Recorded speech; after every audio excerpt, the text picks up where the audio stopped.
Hello everybody and welcome to another tutorial on basics of Python.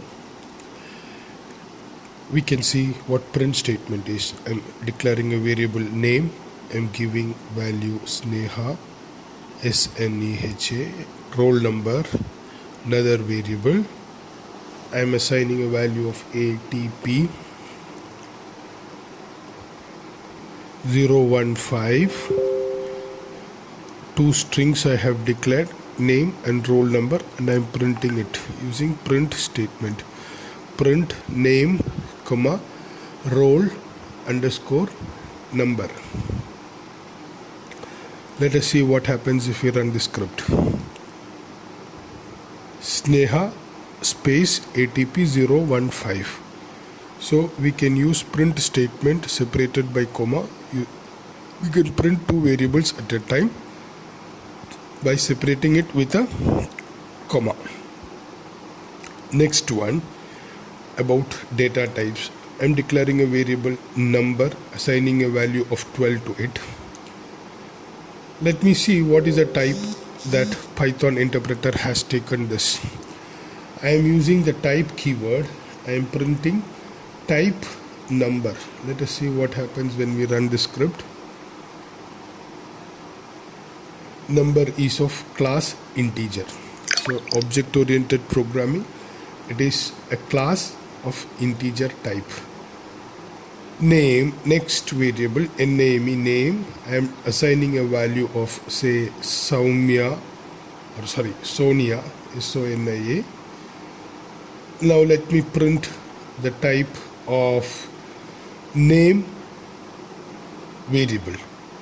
Like what we have done for the integer, I am printing print type name, N-A-M-E. Let us run the script. It is of class string.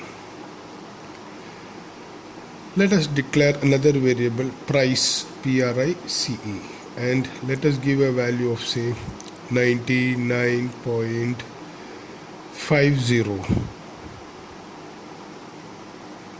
to it. Let us print the type of price variable like what we have done for the previous two ones.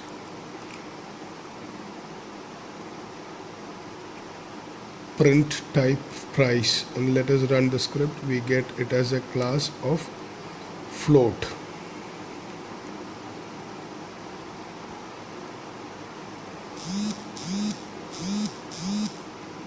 Next, we will find out the length of a string. Let us declare a name variable and assign a value of Akash to it. And I am using len method, len name. Well, let us see what is the output of the script. It is 6. Note that I am not printing it because it is a Google Colab notebook. Otherwise, you have to use print statement. Let us declare another variable called as names and assign a value of say Soumya space K to it. Let us see what is the length of this names variable. How we'll do that? We'll type len names. Let us run the script. We got the output as 8.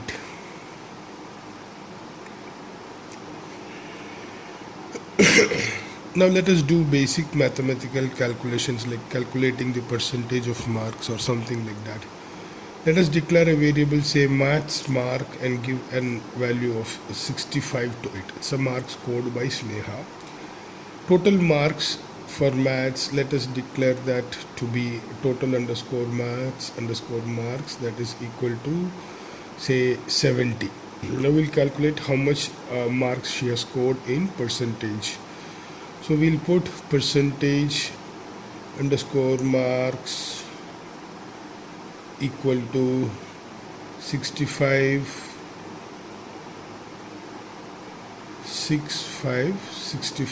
divided by 70 into 100, and let us run this particular script. Let us print percentage also along with that. Percentage underscore marks. Let us run the script. We'll get that value of say 92.85 something. So instead of using 65 and 70, you can use maths underscore mark and total underscore mark. Now let us see another simple calculations where we take input from the console. Let us declare a variable called as marks, that is equal to input method, input within quotes, enter the marks. Okay. Now let us see what is the type of marks what is the type of the variable marks that we got from the console input. So we'll do this what we have done previously. So we will take up print type marks. So when we run this, it will ask for the marks. We enter the marks 45, and the type of marks variable is string. So we'll typecast it into integer by giving integer method int input, enter the marks. Now let us run. Now the type of marks should be integer of class integer. This is how we change the data types in Python. Okay. Next we'll learn about if statement. Let us see what happens. We'll check whether a student had passed or failed if the pass mark is 45. If marks is greater than 45, print you have passed the exam. Else, print you have failed in the exam.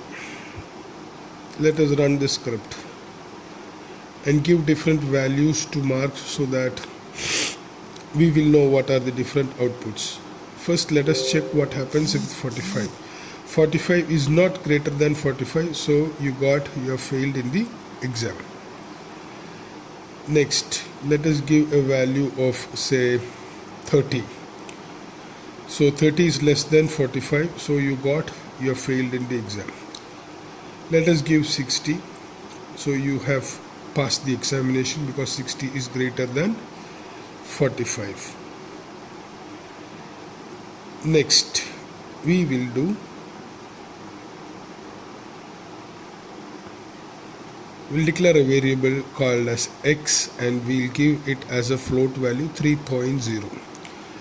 We will see what happens by using this equal to variable, that is, it is checking whether it is equal to or not. So it gives a boolean output of true. It means that x is equal to 3, and this is true. Okay, this is one of the ways of one of the conditional statements that you can learn in Python. The next set of codes, we'll see while loop. I'm declaring a variable result, and I'm giving the value of 1 to it. So while loop, I'm using while result is less than 100, result is equal to 2, print result. Let us run this script and see what is the output. First, it starts from 2 and it goes up to 128. To 64 is always less than 100, and what happens is that when it reaches 64, the value of result is 64, then it gets multiplied by 2 and gets one more thing. Next, we'll see about lists. What are lists? List is a data type, and you have list declared between two variables. Let us declare a variable list of subjects with a few subjects inside it: mathematics, compiler, design, object-oriented programming, and so on. And then you can append a value of Python into it.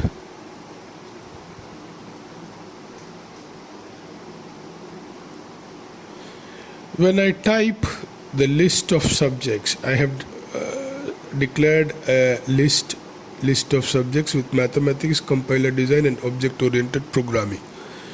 List of 0, list of 1 and list of 2. But when I give list of 3, which is not there, 0, 1 and 2, it gives an error. So now I am using what is called as append. In append I am adding another subject as a string Python. Now when I type the list, the third one, you get Python. So you should remember that the list will contain a group of values. It is something like a array. It contains a set of values of different data type. So now let us see some examples in for loop. For subject is another variable that is declared automatically when you have subject in for subject in list of subjects. So as long as there are some values in subjects, list of subjects, this for loop will get executed. That is what this particular statement means. So you are printing subject. So it prints the first one, second one and third one as long as you have. So this is the variable that gets these values within the range of what is available in the list. Okay.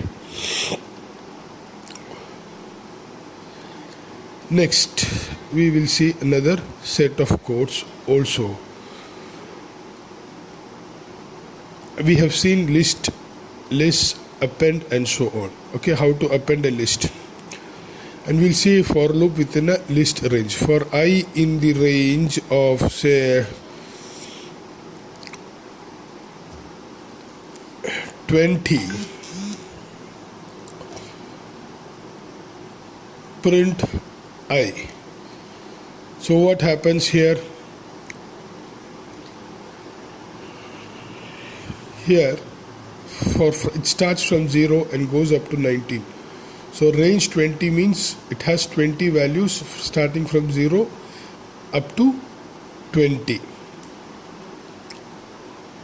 Okay, so 0 to 19, not more than 19, because this has 20 values, less than 20. It starts from 0. Then we will see what are the other options we have in this range method.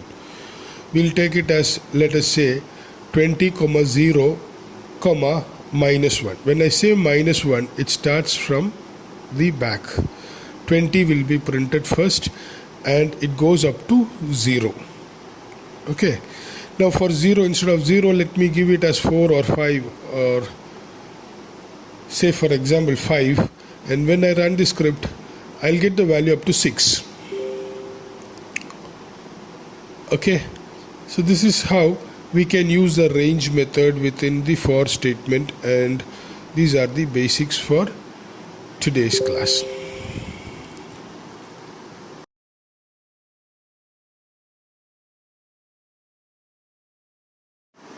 I'm giving you a very small exercise. Write a Python program to calculate your electricity bill. Input will be the last month reading and the current reading. So from that you have to calculate the total units consumed, and for each range of units you will be having different rate per unit. So what will be the total bill, energy bill? Forget about the rest of the aspects that comes under, say like fixed charges, duty and all those things. Energy bill per kilowatt, what will be the total cost?